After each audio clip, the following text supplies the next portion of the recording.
Noel Whittaker joining us there, and it seems the recession does have some way to go yet. And we will be keeping you updated on what's happening in financial markets, both here and abroad, in future programs. Back in a moment.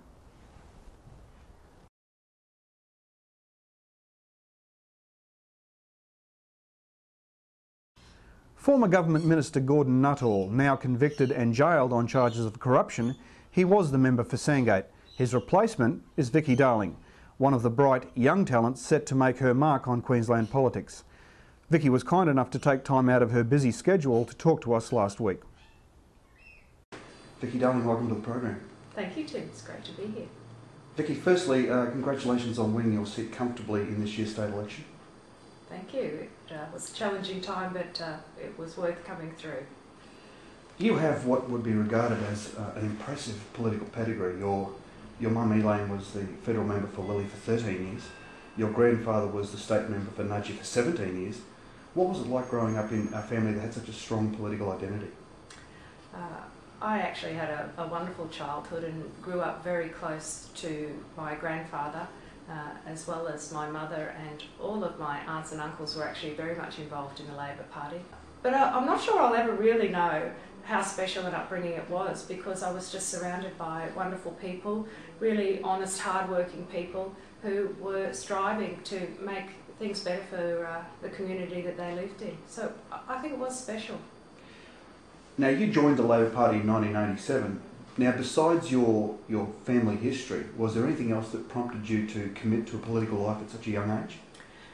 I think I had always been interested, but as with any child who's actually just immersed in a family lifestyle, I don't think you realise how much it pulls you along until you reach that age of around 20, 21. I was 20 when I joined the Labor Party, where you realise that it's more than just hoping things will be better. You really have to be a part of it. You've got to be a part of something to make a change.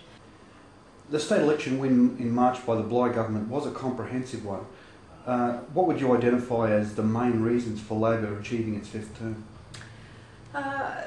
There were a lot of reasons. I think that Anna Bligh has very strong vision for Queensland, and I think that people of Queensland could see that. She's an incredible leader, and she had a plan. And that plan has been in place. There's an $18.2 billion infrastructure plan. She had a firm commitment to make sure that we will continue with this infrastructure, because that will create the jobs that we need for the future. Distinct from the opposition, I think, who didn't have any particular clear plan, just said it's time for a change. I think that actually underestimates the intelligence of the voter. That election was a watershed moment, not only for Labor, but also for women in the Labor Party, with Anna Bligh being the first woman to be popularly elected as a state premier. Do you think she served as a good role model for women in the political life? I think she's an excellent role model for men and women, actually, and I think it's the new attitude that men and women have an equal place in all of the decision making in our country. That means I think Anna doesn't even really think about the fact that she's a woman, and that makes her distinct or special in what she's achieved. But as a role model, she is a real inspiration. Now, since the March election, the approval rating for the government and for Anna Bligh has really tanked. What's gone wrong? The approval ratings and the polls that happen regularly are very often cyclical. There's some ups and downs, and certainly at the moment there's some downs. I think the most important thing for any government to do is to really listen to what the people are saying. I think often people, when they're in a polled situation, take the opportunity to say that they're dissatisfied with something that's happening in government. That may not equate on election day at the polling booth to a change of government. The government is, however, widely perceived, rightly or wrongly, as being both inefficient and corrupt. Is that a deserved criticism? It's interesting at this time. There's a lot of perceptions around a series of events that have occurred. There's been some comments made by Tony Fitzgerald, and there've also been, as you know, a jailing of an ex-minister. I think that what we see is a transparent government, and what we see is a system that works. You mentioned the state budget. Some observers are noting that in spite of the fact that we had a mining boom for so many years, that we are now in a deficit position. Is it reasonable for them to ask, where has all the money gone? It is a question that is asked, and it is because we have been hit with a global financial crisis like we've never seen before. Now, Australia while we're suffering some of that downturn and some of that impact, it really does affect all of our borrowings. We're such a global economic environment right now, but we really have been protected by decisions that government made.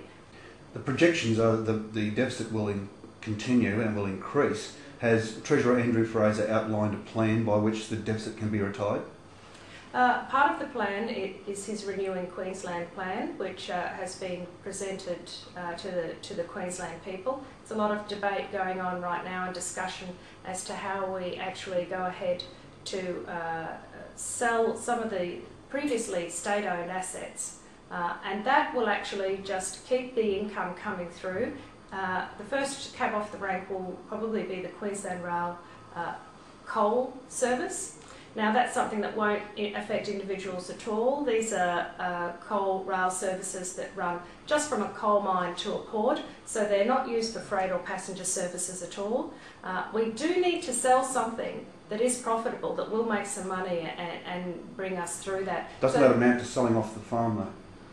It's an interesting prospect, the selling off the farm, because I think it's government's responsibilities to be buying and selling where the need is. Certainly there is a need for governments to have some ventures that make money, but also I think government has a responsibility to help in start-up areas. So while we might be selling this piece of infrastructure right now, there's no reason in 4 to 5 years' time when we've paid off reduced a lot of the deficit and paid off a lot of the debt, that we should be looking to invest in new ventures, particularly, I think, future green type ventures. That's a government's responsibility, where perhaps there wouldn't be private sector investment at that stage, and that is something that will grow, create jobs, set us up for the future, and hopefully make money down the track. We do have to balance our portfolio as a state.